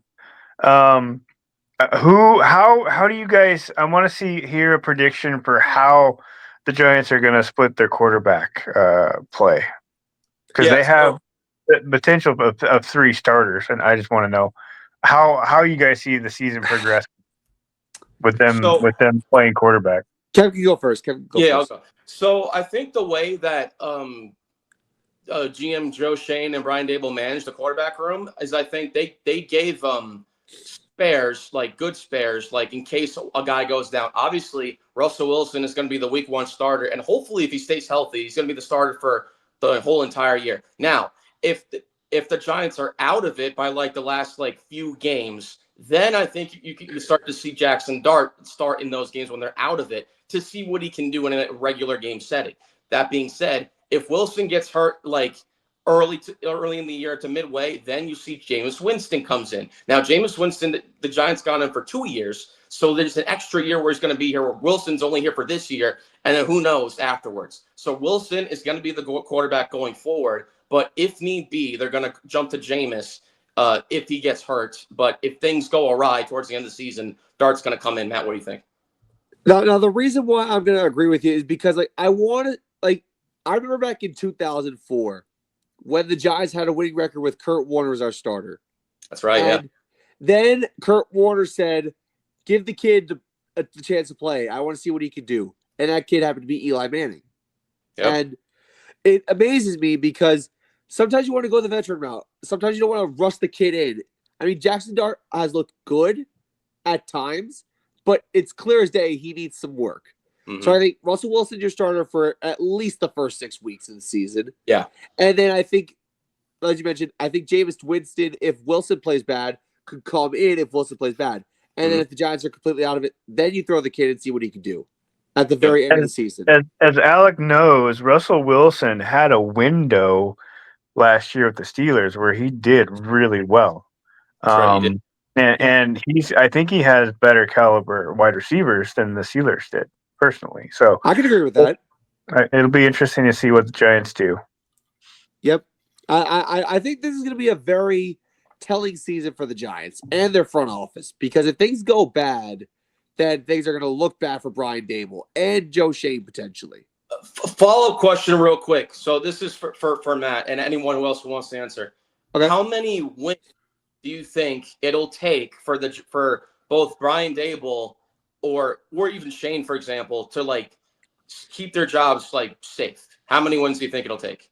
I think they have to go 7-10 or better. 7-10. But also with the schedule being that it is, I feel like they have to be competitive and close in games against really good teams. Like if they lose to the Commanders, if they lose by like 3 points or something, like if they lose to like the Eagles, the Cowboys, the Commanders, if they're right there, barely losing, as long as you're seeing that improvement and growth, Agreed. Some wins on top of it, I think I still think that both their jobs are safe, because you know what you have now. You know that you can be competitive, and I think you should run it back another year, especially because I don't like how, like, obviously Daniel Jones is gone, but the Giants, the way they kind of set him up for failure, because he's always had to go through different head coaches, different coordinators, a different GM, and different personnel and all that, and he was never set up for success. Jackson Dart, I think the reason why they got both Wilson and Winston is to give him some stability and give him some depth in this position, give him a good defensive line to get him back into the game, get him neighbors who he's going to have that connection with, bring guys back like Darius Slayton. You hope Wan'Dale Robinson doesn't get injured for any point in the season, and you hope that the Brian Dable has that much trust in Dart, because that's his guy. If he doesn't get far this year, then okay, then you can start to question it. But if they're competitive in most of these games, I see no reason why Brian Dable can't be brought back to test it out again, especially for a full season of Dart. You know what I mean? 100%. I 100% agree. Like, if we're gonna have a losing record, just show me improvement. Exactly. Like, show me that you have a pulse and that you actually care and that you're grooming a young QB into something special. I mean, like I said, we had 2 veterans on our roster. Mm-hmm. Like, that should be enough to help groom this young kid. You guys should beat the Cowboys twice. I hope we should. I hope so. I hope I want to beat the Cowboys. Screw them. They don't have a run game, and they have Micah Parsons on defense. That's about it. I was, keep in mind, I was the only one out of us 4 that picked the Giants to finish ahead of the Cowboys in the standings. I said Giants would finish 3rd and Cowboys would finish last. So with that into question, we're gonna see. Yeah, I think the Giants could be good if the chips go their way. Dallas is overrated. I don't see them doing well anytime soon. I don't. Oh boy, I had to get all that out. I got the jitters out. Okay, so other things I want to get into. There were some interesting storylines these past couple days or so. I want to get into the Mike Vrabel Patriots storyline. So, out of scrimmage between the New England Patriots and the Washington Commanders, yep, Mike Vrabel was bloodied at a scrimmage between the 2 teams, and I think he took a sucker punch in the face, but that far exceeds, in my mind, what Gerard Mayo did last year as a whole. Because right away, you can see this guy is fighting for his players. He's got tenacity. He's got a grit to him, and that's what I love. And this Patriots team is already more lively at any point this last year than they were this year than at any point last year. And I think the Patriots are blessed for that. And John, I want to get you on that. What do you think about that? Well, I mean, that's one of the reasons that they're one of my teams to watch on this preseason, because they're as I keep saying over and over again. I don't think I emphasize it enough for me how important it is that they're finally past the financial restraints that they were under when Bill Belichick designed the team around Cam Newton 8 years ago. Yeah. The tight ends are gone. The O line that they had for him is gone, and that's where you had the the birth of Ramondre Stevens, because he was the only really consistent talent on that team during that era. So Yes. now you have Drake May. He had a mediocre rookie year, and I think a lot of that was coaching. Um, I attribute Vrabel to the AFC version of Dan Campbell, where he's going to go out and bite kneecaps. Right? He literally proved that in practice when he walked out of that scrum bloody. I don't know what the Titans were thinking when they got rid of him. I think that was a really, really horrible decision. Yeah. But I think the Patriots are going to be able to kind of rebuild around Drake May. I don't think he's a Tom Brady, but I think this comeback is legit. I think we're going to see a competent football team this year. And one thing I mentioned last episode was the Patriots could possibly be a playoff team. And I believe that still to this day. Now, we had a few injuries this last couple of days. Rashawn Slater hurt his patella. He's done for the year. CJ Gardner Johnson hurt his leg. He's going to miss some time. Cam Scatterboo, same thing. Like, now, I want to get to the Rashawn Slater of it all, and I'm going to talk to Alec on this one. Rashawn Slater is part of that Chargers offensive line, which is very, very stout. And they are center focused on protecting the quarterback. If Justin Herbert's upright, this offense can run well. But now with Rashawn Slater gone, how big of a gap is this for the Chargers? They're now going to move Joe Alt from right tackle to left tackle. And this is going to be the biggest task for Alt because he did play left tackle before. But now you're going to have to trust a sophomore tackle in protecting Herbert's blind side, because most quarterbacks, they throw right-handed, so they can't see the left side that well. Now you have to trust in him, and I have faith that he can deliver because he was a high draft pick. So, and usually high draft picks among offensive linemen are regarded as the best of the best offensive linemen in the class. Right. I'll say this. Left tackle is arguably the second most important position in American football behind quarterback. And this is the most important step of Alt's career now that Slater is done for the year. This has got to be awful for Slater. And he goes down, tears his patellar tendon right after he signs a 4-year extension with the team. And they just brought back Keenan Allen to help out with the offense. Good for Allen to come back to LA, because in Chicago, he did help in Caleb Williams' development, but there were times in which he looked lost and he was abruptly dropping passes at an alarming rate, 8 to be precise. But it's not the fit that matters, more to the fact that he can help out this offense. Where Ladd McConkey can go, that will be another question for another day, because he did spend a lot of the time in the slot. If you could put him on the outside just to put Allen back in the slot, who knows? But you lose a vital part to the offensive line. And I feel the offensive line is going to be mostly, for the most part, intact. But now that you lose your most important piece in Slater, that shakes everything up, because you're going to ship Alt to left tackle. The interior between Zion Johnson, Bradley Bozeman, Mekhi Becton, that's set. Right tackle is going to be the biggest question, because right now, their projected starting right tackle is Trey Pipkins. So, and is he going to fill in the mold over right tackle? I have no questions about the interior, because that's solid. Left tackle, that's set. Right tackle is where I have the questions, because this is a big hole to fill, not only for Alt, but Pipkins. Yeah. I mean, the Chargers got their hands full with their offensive line. I mean, they expand up. That's really what it is at this point for the Chargers. They just got to hope that their guys execute. And that's the tough part of it all. Have you seen how big Joe Alt is? Joe Alt is huge. Notre Dame.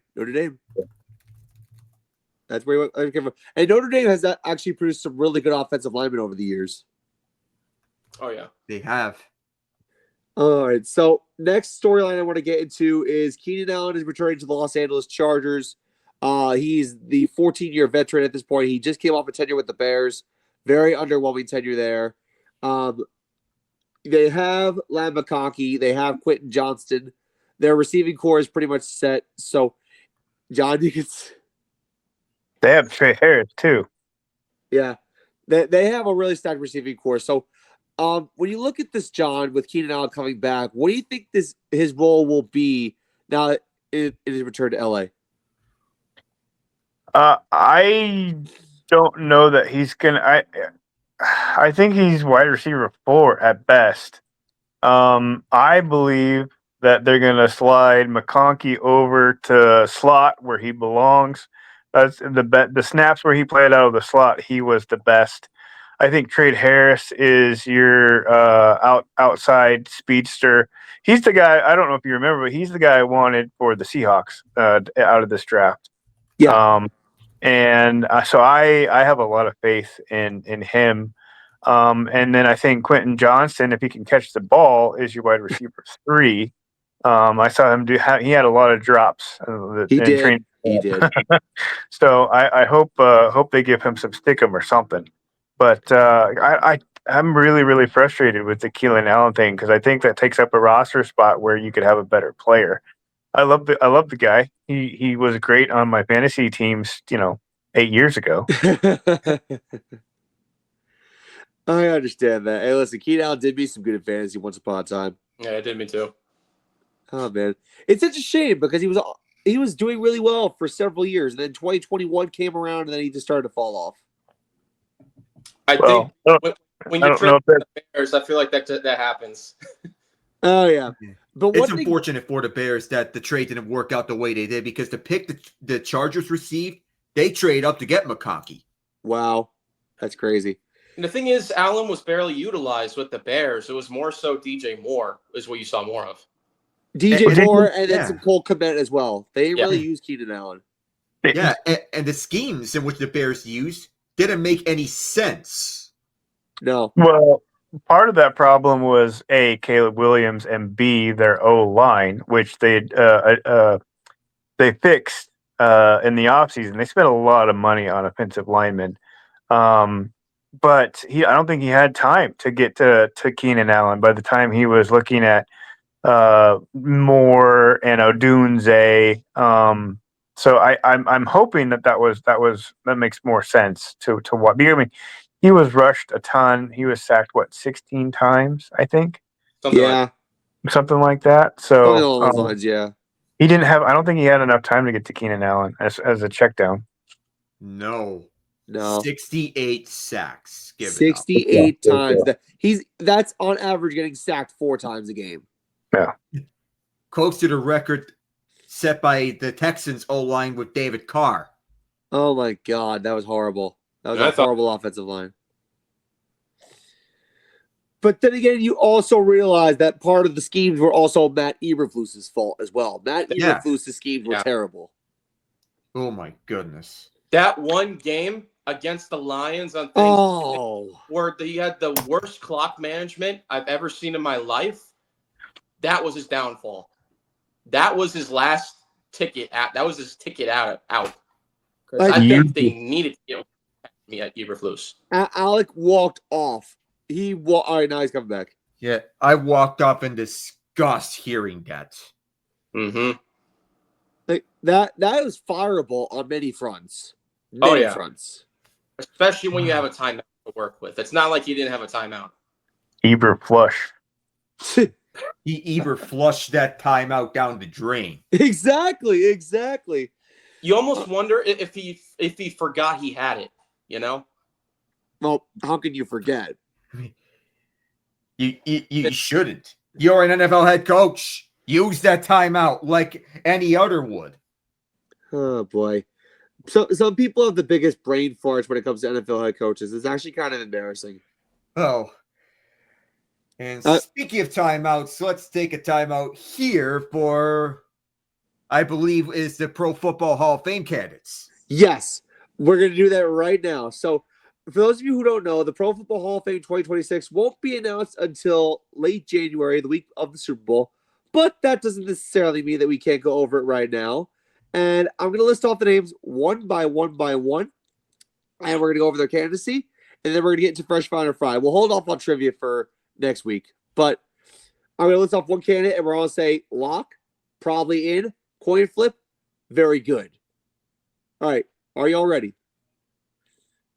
Okay. I'm going to start off with Geno Atkins. Kevin? I think he might get in. I mean, like, I know his name, like, isn't as, well known as some of the other candidates on that list. And probably because of the team he played for, which is the Bengals. But this is a guy that, like, he has been a star, like, defensively, like, for years with the Bengals. And I don't think you could even mention the great defenses the Bengals have without a guy like Geno Atkins. So probably gets in. John? Very good. Better than a coin flip, but not as good as a lock. Like Kevin said, Yeah. His stats are Hall of Fame worthy. I just don't know if he gets in first ballot. Okay. Alec? Not enough for first ballot because there are players who have better cases here, but he's much better than a coin flip than what it may initially suggest. All biases aside, he was the star on those Bengals defenses under Marvin Lewis years with Paul Gunter as the defensive coordinator. That he was the guy that you first think of on the front seven. I think Geno Atkins is a very good player. I don't think he's actually worth the Hall of Fame. I think he's very good for his stats are awesome, but I think he's just not eligible. I don't think he qualifies for the Hall of Fame. All right, next up, we got Phillip Rivers. Kevin? No, absolutely not. Not this year. Not before Eli. Next. John? I think he gets in. I think he's a Alec? lock. Okay. Lock? Lock? Really? Lock? Playoffs? What are you talking about, playoffs? Oh, my God. That line never gets old. Never. Lock me up elbow over here. In terms of Phillip Rivers, it is possible. I'm going to say it's possible because those Chargers teams, he was the face. That he led them the way up to playoff berths. Unfortunately, he just had the worst luck ever. I think Phillip Rivers deserves to get in, but not before Eli Manning. That's why I said it's possible. Not necessarily this year. Not this year. I will say playing in the AFC Championship game injured deserves Hall of Fame consideration in its own right. Because that was one of the grittiest performances I've ever seen. But at the same time, I don't see him, getting in before Eli. I'll just put it that way. All right. We're going to get into a little bit of an easier one. Still listen to Tom Petty. Oh, yeah. All right. Next one. Larry Fitzgerald. Kev? Lock. Insta lock. He is one of the greatest receivers of that generation. When you consider like the guys that were in his era, I think he's definitely in the top echelon of it. Cardinals, when you think of Cardinals receivers, Larry Fitzgerald is the first one you think of. He's an instant lock for me. John? Definitely, 100%. I think he's more than a generational talent. I think he's a world class. I think he has stats that will go down in history, and he deserves to be in the Hall of Fame. Lock. Alec? Absolutely a lock. When you think of Cardinals wide receivers, Larry Fitzgerald is the first one you think of. He was the face of that team. He was the face for so long, and he did it with so many quarterbacks. It's such a shame that he never got a chance to get that Lombardi. And I feel absolutely bad for him when my Steelers beat the Cardinals in Super Bowl 43. Yeah. I watched a great Super Bowl. That was a phenomenal Super Bowl. And Larry Fitzgerald had a phenomenal game. He had 2 touchdowns that game. I remember. Larry Fitzgerald's a definite lock for me. It's just a shame that Kurt Warner was his best chance to win a Super Bowl. And then everyone else just kind of faltered on him. Well, Carson Palmer almost got there with him. Almost. It ran to Cam Newton. Right. You guys remember all of those rivalries, like in the Fitzgerald era, where it was Packers Cardinals? That's one of Yes. every time you put it on a game like that, Rodgers against Fitzgerald, it's cinema. It was awesome. It is. It really was. I remember those games. 51-45. All you need to know. So good. Unbelievable. All right. Now we're going to go in opposite direction. Heinz Ward, Alec. Oh, okay. This is getting interesting with Heinz Ward. It's possible. Not saying that he is necessarily a likely, but it's possible. I'm not saying this year, but I don't think he gets in this year, but I think he gets in another year in the future. Okay. John? Coin flip. I agree with everything Alec just said. I think he deserves to be in the Ring of Honor for the Steelers. Just don't know if he's Hall of Fame first year ballot. Okay. Kev? Yeah, same thing as both of them. Coin flip, not a first ballot, but maybe we'll get another year. Okay. Let me read off his resume. 2-time Super Bowl champion, former Super Bowl MVP, Dancing with the Stars champion, over 10,000 receiving yards. I mean, the guy has a pretty good resume, I will say, but I think he's coin flip. I mean, he was really, really good in the playoffs. And he was Ben Roethlisberger's number one guy for a good period of time. But he just doesn't stand out like certain receivers of his time did. So I think he's a coin flip. That's fair. Dude could run block. I loved his run blocking. He was a good run blocker. Yeah, he was. Though not the flashiest of talents compared to guys like Reggie Wayne, for that matter. Oh, yeah. Well, you mentioned Reggie Wayne. Let's get into it, Kev. Same thing as I mentioned earlier with Geno Atkins. I think he probably gets in. He definitely has the stats to back it up, and he was an absolute beast, like with the run blocking, like John said. So I say probably in. Definitely not a coin flip by any means, but like if we're talking first ballot, I think he's up there. Okay. John? I think it's a lock just because of the Peyton Manning factor. You have to tie those two together, and for me, he's a first year. Okay. Alec? I'll have to say it is likely that Reggie Wayne gets in. I don't know about lock, but I think it's likely that he's super reliable as Peyton Manning's number one for a long period of time.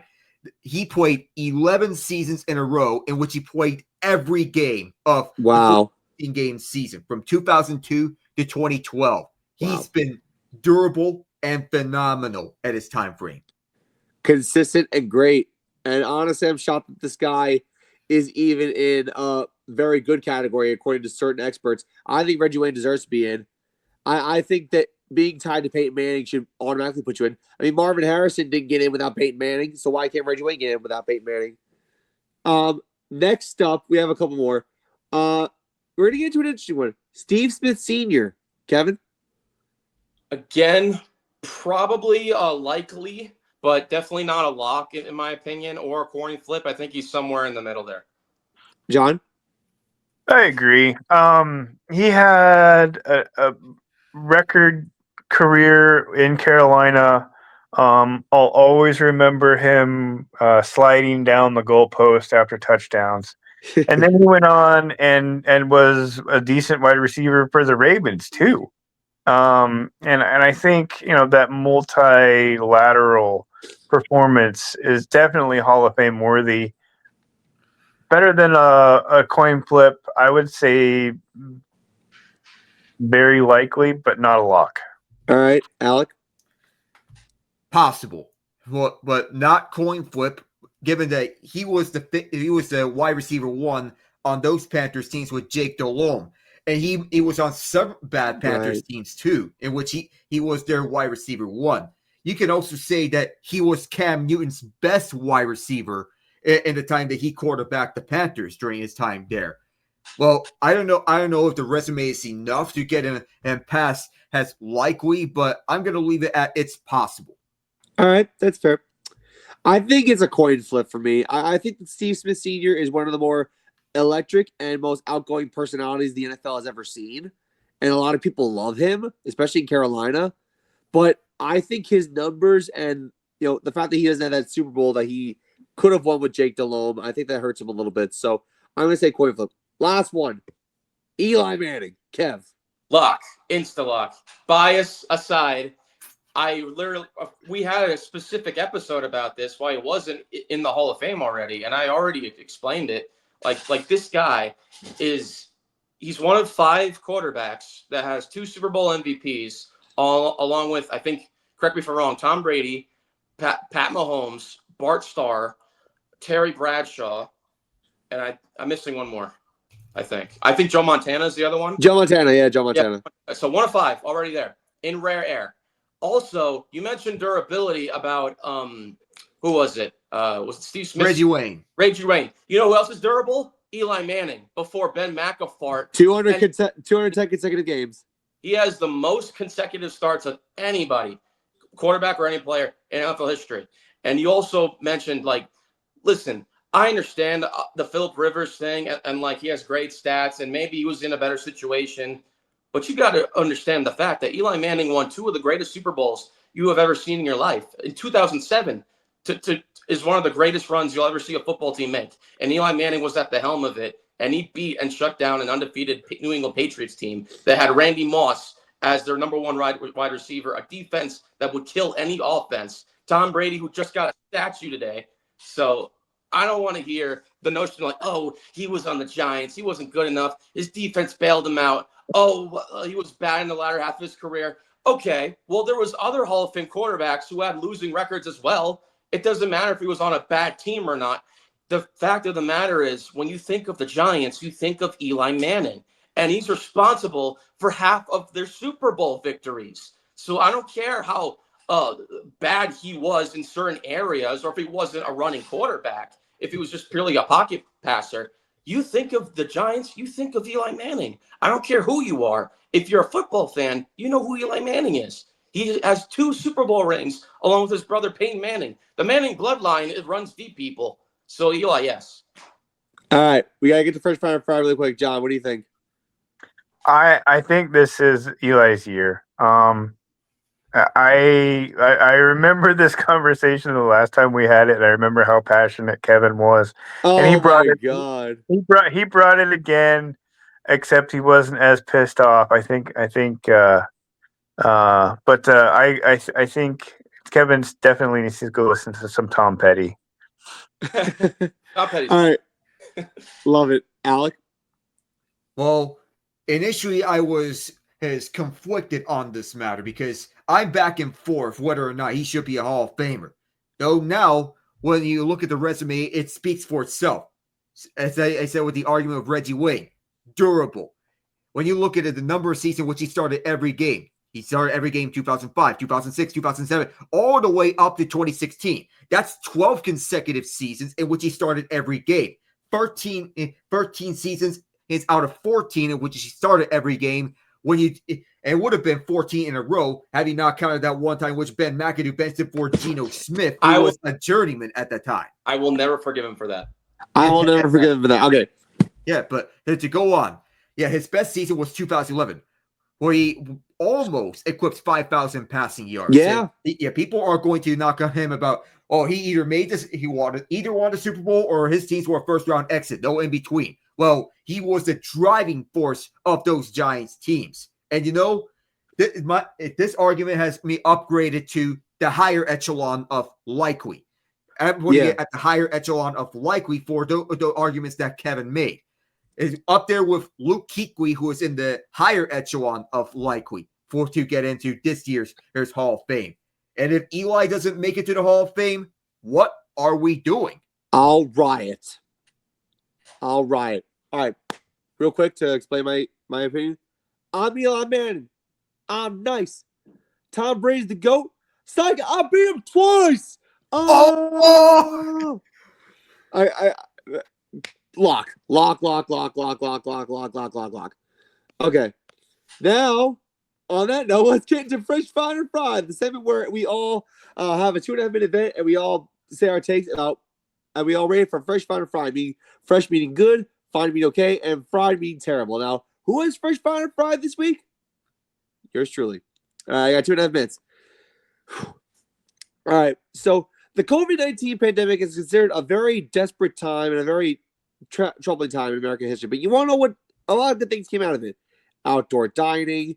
We also had people being creative about how to handle the COVID pandemic when things were shut down. But you want to know what didn't come out of it good? Remote work.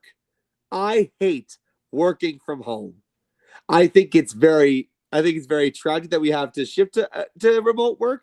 I think it's very weird the fact that we have to go into a situation where we have to contemplate whether or not we have to go hybrid or remote.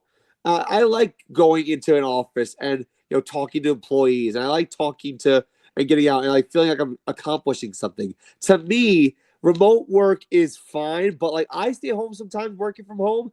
I get distracted by my dog. I get distracted by the food in my refrigerator. I get distracted by the TV. I just feel like working from home, you get distracted too easily. Whereas if I'm if I'm at the office, I feel more focused and concentrated on what I have to get done. And to me, that's the one thing that the COVID-19 pandemic was not good about. I think COVID brought a lot of good in many ways that people don't even realize, but remote work is not one of them. And to me, I think that the fact that jobs are starting to go back into an in-person setting for jobs is great, because I want to have that continuity of talking to a boss, talking to employees, talking to coworkers, and establishing a rapport with the staff of any job. And I feel like in-person work is great for that. Remote work, it kills me sometimes, especially if you're in a big conference call. If you're on a Zoom call, you could not be fully dressed. If you're on a conference call, you could have something in your background that'll make it shady. Bottom line is, in person is everything, and remote work to me is not what does it for me. Time. All right, John. Fresh, fine, or fried? Fried. There are a lot of people that would prefer to work from home than deal with other people. The general public invents new ways to die every day with their stupidity. The general public, you complain. I mean, you guys were doing a fresh kind of fried over how horrible people were in New York when you and Sammy went up there. I don't Right. want to deal with that. I'd rather hide at home. I would rather work from home than have to deal with that kind of thing. I wouldn't. I don't have to ride the subway. I don't have to drive in traffic. There's a study that says you lose minutes off of your life when you sit in traffic. I don't want to sit in traffic. I want to work it from home. I believe that. How else can I take this apart for you? Yeah, I get to eat whenever I want. I get to walk around the house half naked. There's just so many God. great, amazing things about working from home. I don't understand your concept at all, Matt. Oh God. Oh God. All right, Alec. Fresh, fine, or fried? I'd say for the most part you are fresh, but for the most part you are fresh. Though I want to make a note that yes, while I do prefer working in person, there are some circumstances in which it prevents you from working in person, such as when you are sick or if you have another matter. So in those cases where it prevents you from working in person, then in those circumstances you may have to need to work remotely if you are out sick, or take some time away, be on sick leave for that matter. So as you prioritize that you get better and prioritize your health. And you may want to feel like you want to have a precaution. If you're not fully recovered, if you don't feel like you're fully recovered, you may want to work remotely at that time frame. There are some circumstances where working in person may not apply. So for the most part, you're fresh, but I feel you're at the border of fresh and fine. Okay, Kev. Yeah, I'll say it's fine. I mean, there's good and bad to what you said. Like I'll take for example. I remember 2020 very clearly when I was still in college. Like everything was remote. I had to sit on my laptop in my room, and like all the classes were weren't challenging because it was remote and all that. And I didn't get that same interaction as I would yet face to face. And I get that stuff, but also it's like on the other side of it where you think about like yes. There are circumstances that, like Alec pointed out, like depends on like the person's situation. Like it could be based on just preference. Like they're not a social person. You don't want to deal with people. And keep in mind, there's also hybrid work as well, where you can be both remote and face-to-face. So there's also that option as well. But also with the remote setting, again, it depends on the situation. Like say, for example, like if like it's just like a couple and like the wife is pregnant or like kids on the way, maybe like the husband wants to work from home in his own office and like wants to be there in case something happens, stuff like that. Not having to like drive back from work and like having to say, like, you know, all that stuff. So it could be based on situations, stuff like that. Now, some people, again, are antisocial. Some people, like, probably for like the type of work they do, it could be just sitting at a computer or in a cubicle where you can do that. If you can do it at home on your computer and download whatever you need to, you can do that from home. Plus, you don't have to drive anywhere and fall into traffic, like John said. So there's another factor into that. So, but overall, I would say it's right in the middle as fine. Okay, so you're all split. That's fair. All right. So before we conclude the show officially, I want to get back into our sponsor. That would be DAS Technology Consulting. For those of you who don't know, DAS Technology Consulting has been around for the better part of 30 years, and they have had many sponsors. My father was actually on a business fishing trip with a lot of his business partners, and it was a very successful fishing trip. Unfortunately, I couldn't be there because of a conflict, but if you want to see who DAS supports and who they sponsor, here is who DAS supports.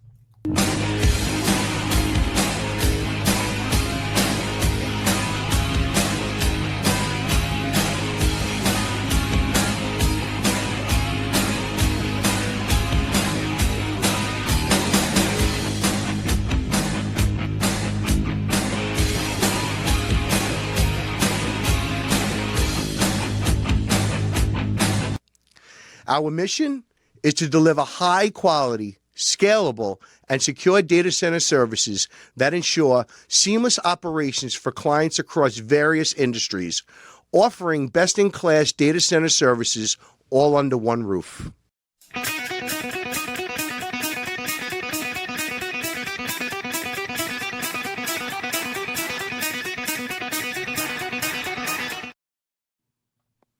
Again, I think my father would probably agree with John in a sense that working from home could be beneficial at times, especially in an IT setting. But again, thank you, DAS, for sponsoring this show. We greatly appreciate your support. Now, again, there's a second sponsor that could potentially be underway.